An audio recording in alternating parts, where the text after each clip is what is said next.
کیا انسان ہر وقت نماز پڑھتا ہے؟ ہمیشہ روزہ رکھتا ہے؟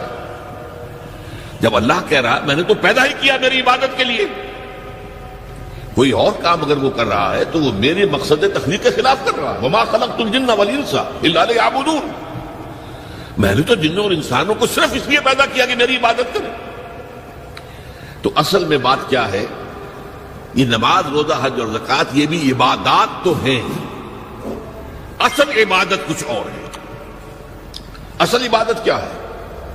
الحمدللہ وکفا والصلاة والسلام علی عباده الذین اصطفیٰ،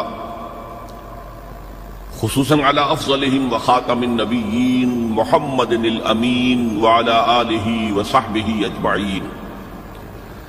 اما بعد فاعوذ باللہ من الشیطان الرجیم، بسم اللہ الرحمن الرحیم۔ رب اشرح لي صدری ویسر لي امری واحلل عقدۃ من لسانی یفقہوا قولی۔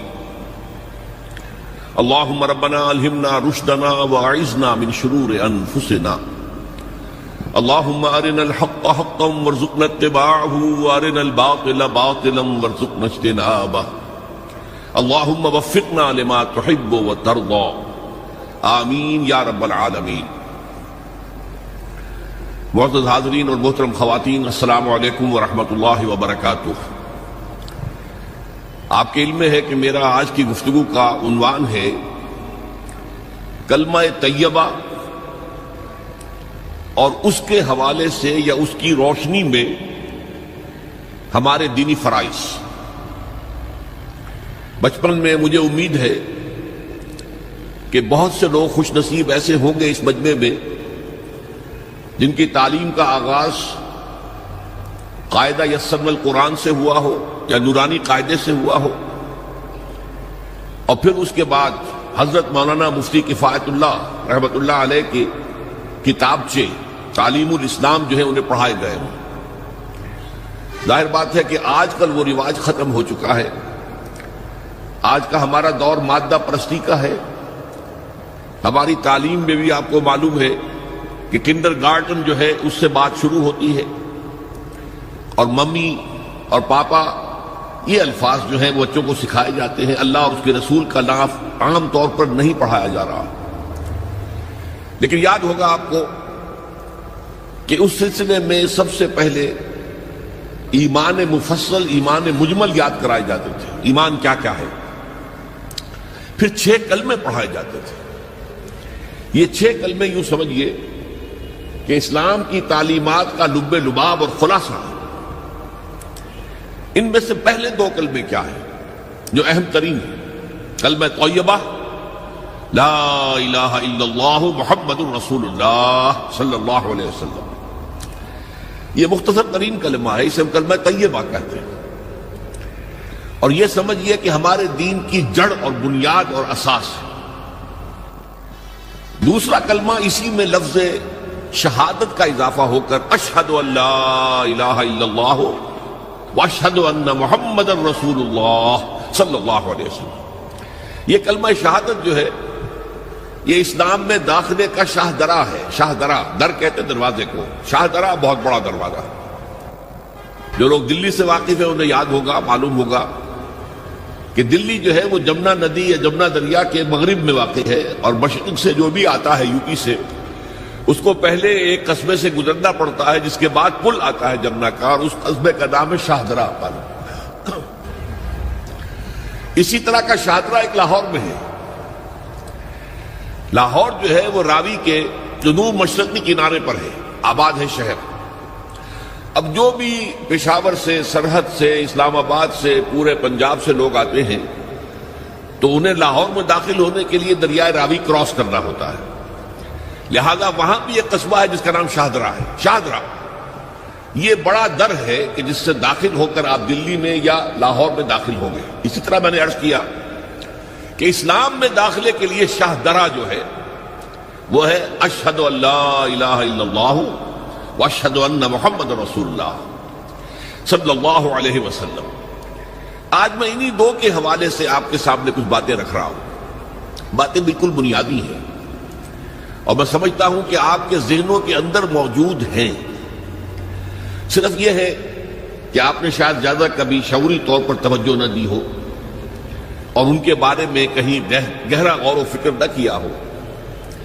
دیکھیے پہلا جز کیا ہے؟ لا الہ الا اللہ، کلمہ توحید ہے. یہ اللہ کے سوا کوئی معبود نہیں. اب اس کا تقاضا کیا ہے؟ اور دوسرا جز ہے محمد الرسول اللہ صلی اللہ علیہ وسلم. اس کا تقاضا کیا ہے؟ اللہ کے سوا کوئی معبود نہیں، معبود برحق صرف اللہ. اس کا کیا مطلب ہے؟ عبادت صرف اس کی ہوگی، کوئی معبود نہیں اللہ کے سوا، عبادت اسی کی ہوگی. اس عبادت کا مفہوم کیا ہے؟ قرآن مجید میں بہت سے انبیاء کی اور رسولوں کی دعوت بیان ہوئی اور نام بنام کہا گیا. ان کی دعوت کیا تھی؟ ان اعبدوا اللہ ما لکم من الہ غیرہ، اللہ کی عبادت کرو، تمہارا کوئی الہ اس کے سوا نہیں. اس کے ساتھ ہی بعض صورتوں میں ایک لفظ کا اضافہ ہوتا ہے. سورہ شعراء میں ان اعبدوا اللہ واطیعون، عبادت اللہ کی کرو، میری اطاعت کرو. تو اللہ کی عبادت کیا ہے جس کے لیے سورہ زاریات میں فرمایا وما خلقت الجن والانس الا لیعبدون، میں نے نہیں پیدا کیا ہے جنوں اور انسانوں کو مگر صرف اس لیے کہ میری عبادت کریں. تو معلوم ہوا کہ لا الہ الا اللہ کا تقاضا کیا ہے؟ ہمہ تن ہمہ وقت اللہ کی عبادت. یہ عبادت کیا ہے؟ بدقسمتی سے مسلمانوں پر جو زوال آنا شروع ہوا خلافت راشدہ کے بعد سے، ایک زوال اسلام کا شروع ہو گیا، اگرچہ مسلمانوں کا تو عروج جاری رہا. دور بنو امیہ میں، دور بنو عباس میں دنیاوی اعتبار سے سطوت، شان اور شوکت بڑھتی چلی گئی، لیکن اسلام جو ہے اس کے اندر زوال شروع ہو گیا. سب سے پہلا زوال کیا آیا؟ وہ خلافت کہ جو مسلمانوں کو اپنے میں سے کسی بہترین شخص کا انتخاب کر کے جس کا تعین ہونا چاہیے تھا، وہ خلافت موروثی عہدہ بن گئی، خاندانی بات بن گئی، قبائلی بات بن گئی. یہ ہمارے زوال کا پہلا منظر تھا. بہرحال اس کے بعد رفتہ رفتہ ہمارے تصورات بھی کچھ محدود ہوتے چلے گئے. ہوتے ہوتے بات یہاں تک پہنچی کہ عبادت کا مطلب ہے نماز، روزہ، حج اور زکوٰۃ. اب پہلی بات تو یہ سوچئے، کیا انسان ہر وقت نماز پڑھتا ہے، ہمیشہ روزہ رکھتا ہے؟ جب اللہ کہہ رہا میں نے تو پیدا ہی کیا میری عبادت کے لیے، کوئی اور کام اگر وہ کر رہا ہے تو وہ میرے مقصد تخلیق کے خلاف کر رہا ہے. وما خلقت الجن والانس الا لیعبدون، میں نے تو جنوں اور انسانوں کو صرف اس لیے پیدا کیا کہ میری عبادت کریں. تو اصل میں بات کیا ہے؟ یہ نماز، روزہ، حج اور زکوٰۃ یہ بھی عبادات تو ہیں، اصل عبادت کچھ اور ہے. اصل عبادت کیا ہے؟ عبد کہتے ہیں غلام کو. غلام پچھلے زمانے کا تصور کیجئے، یہ ایسا نہیں تھا جیسے آپ کسی کو ملازم رکھ لیں. آج امپلائر امپلائی ریلیشن شپ یہ اور ہے. آپ نے کسی کو ملازم رکھا ہے، فرض کیجئے دہاڑی پر رکھا ہے، وہ 8 گھنٹے کام کرے گا پھر چھٹی کرے گا. اس کے بعد وہ آپ کا کوئی تابع نہیں ہے، آپ کا غلام نہیں ہے، بلکہ آپ کا بھی ایک ہی ووٹ ہوگا. جب الیکشن ہوگا اس کا بھی ایک ہی ووٹ ہوگا. تو اصل میں غلام جو ہوتا تھا وہ ہمہ وقت، ہمہ تن، ہمہ جہد، ہمہ وجوہ بندگی کرتا تھا، اطاعت کرتا تھا. ملازم کہہ سکتا تھا کہ میرے تو اوقات ختم ہو گئے.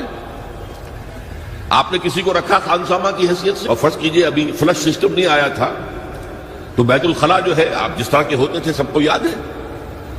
کسی دن بھنگن نہیں آئی، آپ کہیں اس سے خانسامہ سے کہ ذرا جاؤ بیت الخلاء صاف کراؤ، وہ صاف کہے گا صاحب میں تو خانسامہ ہوں، میں آپ کو کھانا پکا کر دینے کا پابند ہوں، میں یہ آپ کا بیت الخلاء صاف کرنے کا تو پابند نہیں ہے. کہے گا کہ نہیں کہے گا؟ لیکن غلام نہیں کہہ سکتا.